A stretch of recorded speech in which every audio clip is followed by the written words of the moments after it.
when I look up and see who is the team that has the highest win total in the Big Ten West, it's a team along with Iowa, but it's a team that's familiar to near and dear to your heart, the Wisconsin Badgers. 7-6 for Wisconsin in 2022, 4-5 in the Big Ten. They did get a bowl win over Oklahoma State, guaranteed rate bowl. Luke Fickell is in. Paul Christ is out. I'm going to step away from the mic and let you riff on your Wisconsin Badgers.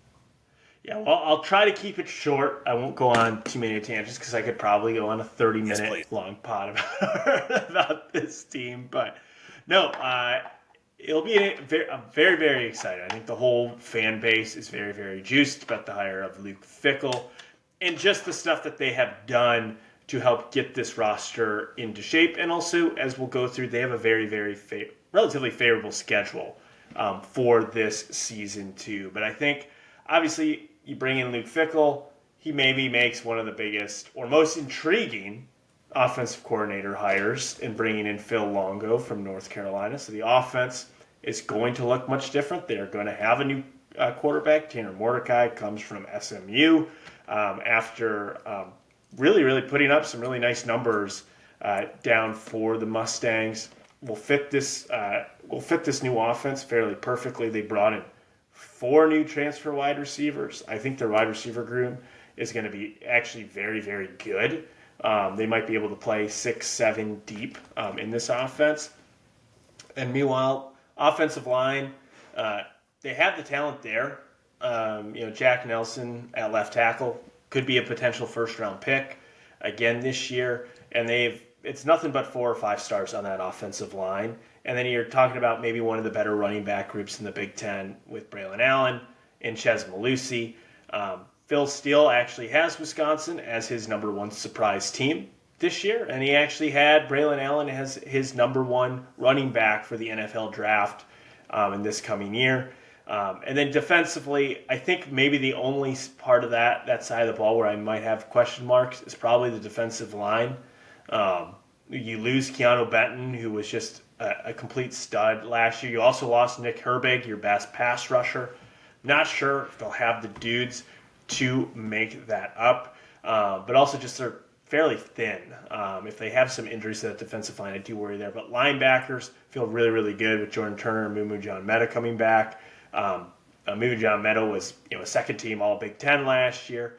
And I think their secondary, their safeties, are going to be very, very deep at that position as well. And with corner, I really, really like their starting 3 corners that they have coming back here too. So I'm all positives, obviously. I think the biggest thing is how does some of these new players that come in and how do they also mesh to new systems really on both sides of the ball too in year 1. Yeah, Lucas talked about the receivers. Top 3 receivers return plus Bryson Green from Oklahoma State, C.J. Williams from USC, Will Pauling from Cincinnati. Braylon Allen, just to kind of dot the I's on him, over 220 rushing attempts last year, over 1,200 yards and 11 touchdowns. Just the latest in the line of excellent Wisconsin running backs. When we look at the schedule, the over-under is at 8.5 wins from FanDuel. Tied with Iowa for the most in the Big Ten West. Over is -138, unders +112. And Lucas mentioned the draw from the East, very favorable. Rutgers and Ohio State at home and at Indiana.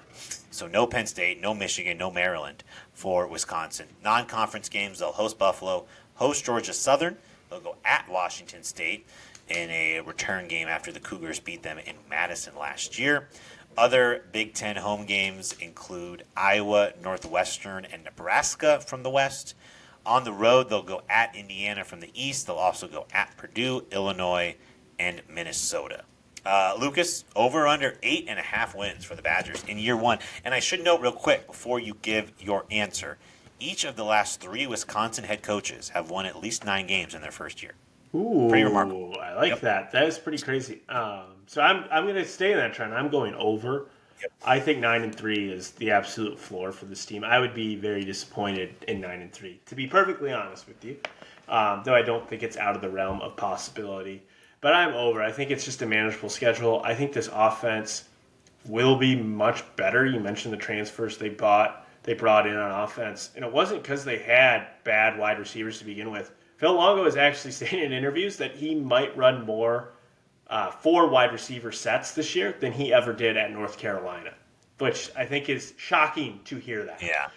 It will also be shocking to see that 4 wide receiver sets. But 9-3 with me. I think their defense still is going to be pretty darn good. This was a really good defense last year. And we know Fickell and Mike Tressel, from their experience at Cincinnati, they know how to put together really, really good defenses. So as long as that offense gets better, I think 9-3 is the floor for this team this year. Yeah, I love how the schedule starts. Buffalo at Washington State, Georgia Southern at Purdue, Rutgers. I think a really good chance you're 5-0. Maybe the only loss is at Washington State.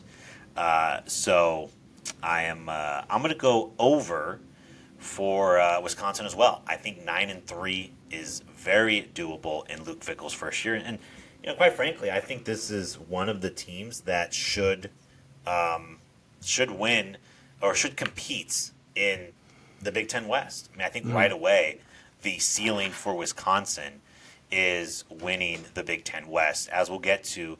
A lot of uncertainty in this division with some new coaches and some new faces. So we're both over on Wisconsin. I think a 9-win season easily could be in the cards for the Badgers. All right, let's get to one of Wisconsin's chief rivals. It's the